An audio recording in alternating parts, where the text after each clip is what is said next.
Back to news. CM Revanth Reddy సాయంత్రం ఢిల్లీకి వెళ్లనున్నారు. మంత్రివర్గ విస్తరణపై అధిష్టానంతో సీఎం చర్చించనున్నారు. ఇప్పటి వరకు చాలాసార్లు మంత్రివర్గ విస్తరణ వాయిదా పడుతూ వస్తోంది. ఈ పర్యటనతో అయినా మంత్రివర్గ విస్తరణపై క్లారిటీ వస్తుందని నేతలు భావిస్తున్నారు. ఇప్పటికే సీఎంతో కలుపుకొని మంత్రివర్గంలో ఉన్న 12 మంది ఉండడంతో మరో 6గురికే మంత్రివర్గ విస్తరణలో అవకాశం ఉంది. 4గురిని మంత్రివర్గంలోకి తీసుకుని 2 పెండింగ్లో పెట్టే అవకాశం ఉంది. ఇక 6 బెర్తులకు దాదాపు 12 మంది పోటీ పడుతున్నట్లు తెలుస్తోంది. మంత్రివర్గంలో అవకాశం దక్కని సామాజిక వర్గాలకు పీసీసీలో ప్రాధాన్యత ఇవ్వాలని అధిష్టానం చూస్తున్నట్లు సమాచారం.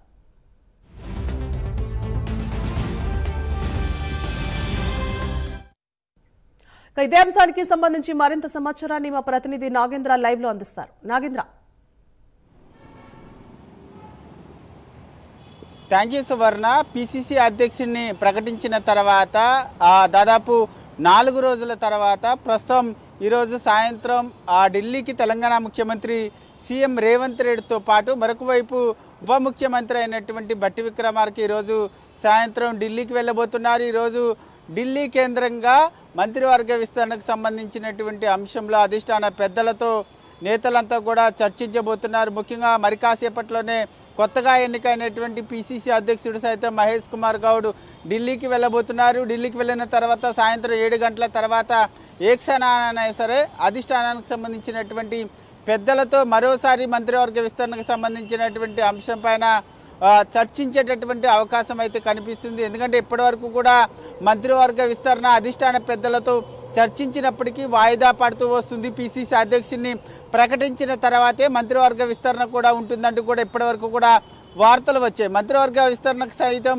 సంబంధించి ఇప్పటికే లిస్టు కూడా రెడీ చేసినటువంటి నేపథ్యంలో పిసిసి అధ్యక్షుడిని ప్రకటించాడు. నెక్స్ట్ మంత్రివర్గ విస్తరణకు సంబంధించినటువంటి ప్రకటన ఒకటే ఉంది. దీనికి సంబంధించినటువంటి అంశంలో ఈరోజు సాయంత్రం ఒక క్లారిటీ వచ్చేటటువంటి అవకాశం అయితే కనిపిస్తుంది. ముఖ్యంగా ఇప్పటికే ఆ మంత్రివర్గ విస్తరణలో సీఎంతో కలుపుకొని 12 మంది మంత్రివర్గ విస్తరణలో ఉన్నారు. ఇంకా 6గురికి ఆ మంత్రివర్గ విస్తరణలో చోటు కల్పించాల్సినటువంటి అవసరం ఉంది. ముఖ్యంగా ఇప్పటి వరకు కూడా ప్రాతినిధ్యం లేనటువంటి ఉమ్మడి జిల్లాలకు సంబంధించినటువంటి అంశంలో ఆ ఉమ్మడి జిల్లాల నుంచి మంత్రివర్గంలోకి తీసుకోవాలనేటటువంటి నిర్ణయానికి రావడం జరిగింది. దాంట్లో ప్రధానంగా మంత్రివర్గంకి సంబంధించినటువంటి అంశంలో ఉమ్మడి ఆదిలాబాద్ జిల్లా నుంచి ప్రేమ్ సాగర్ రావుతో పాటు మరొక వైపు వివేక్ వినోద్ ఈ 3 నుంచి కూడా ఉమ్మడి ఆదిలాబాద్ నుంచి రేసులో ఉన్నారు. అదేవిధంగా ఉమ్మడి నిజామాబాద్ జిల్లా నుంచి సుదర్శన్ రెడ్డితో పాటు మరొక వైపు మదన్ మోహన్ ఈ 2 కూడా ప్రస్తుతం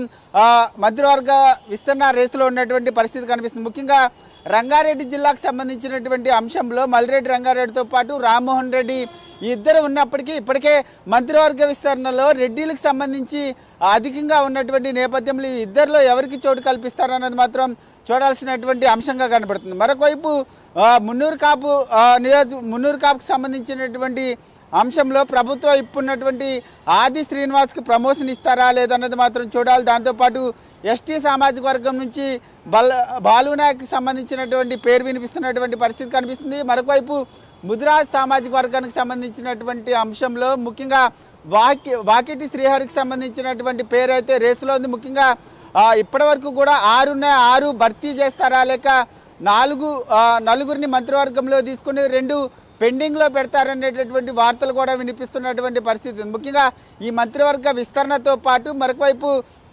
కార్పొరేషన్ చైర్మన్లకు సంబంధించినటువంటి అంశం పైన కూడా చర్చ జరిగేటటువంటి అవకాశం కనిపిస్తుంది. ఎందుకంటే ఇప్పటికే 35 మంది పేర్లతో కూడుకున్నటువంటి మొదటి జాబితాలో కార్పొరేషన్ చైర్మన్లు కూడా ప్రకటించడం జరిగింది. 2వ విడతలో భాగంగా 20 మందికి పైగా కూడా కార్పొరేషన్ చైర్మన్లు ప్రకటించాలనేటటువంటి ఆలోచనలో రాష్ట్ర ప్రభుత్వం ఉంది. ఇప్పటికే ఆ లిస్టును కూడా అధిష్టానానికి ఇవ్వడం జరిగింది. ఆ లిస్టుని అధిష్టానం ఫైనల్ చేస్తే మాత్రం మంత్రివర్గ విస్తరణతో పాటు మరొకవైపు రెండో విడతలో భాగంగా కార్పొరేషన్లకు సంబంధించినటువంటి చైర్మన్ల పేర్లు కూడా ప్రకటించేటటువంటి అవకాశం కనిపిస్తుంది. దీంతో పాటు మరొకవైపు కొత్తగా ఎన్నికైనటువంటి పిసిసి అధ్యక్షుడు మహేష్ కుమార్ గౌడ్ పదవి బాధ్యతల స్వీకరణకు సంబంధించిన సంబంధించినటువంటి అంశంలో అధిష్టాన పెద్దలను కూడా ఆహ్వానించబోతున్నారు.